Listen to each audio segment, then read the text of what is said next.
Ниту една представка не пристигнала на адреса на народниот правобранител во земјава за извидничкиот секс скандал кој веќе е под истрага.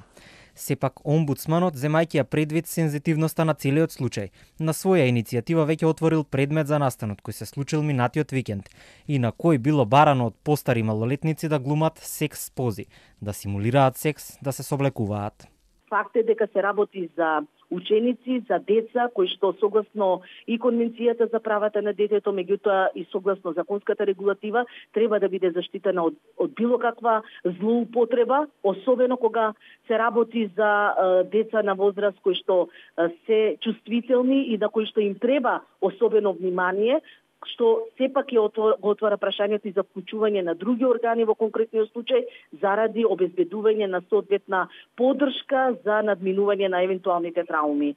Од детската амбасада меѓаши побараа од обвинителството што поскоро да даде информации за случајот и повикуваат на кривична одговорност. Одговорност да има за организаторите, да се повикаат на одговорност и финансиерите кои дале средства за одржување на настанот, но и да се запрашаат родителите како одобриле присуство на децата на настанот и какви информации имале за истиот, велат од меѓаши.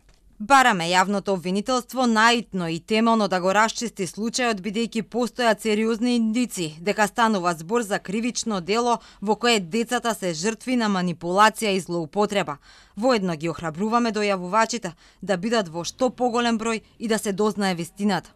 Уште вчера имаше информација од Министерството за внатрешни работи дека во вторникот родител на дете учесник во кампот поднел пријава во полиција. Известено е и обвинителството, по чиј налог се повикани на разговор одговорните лица во извидничкиот одред.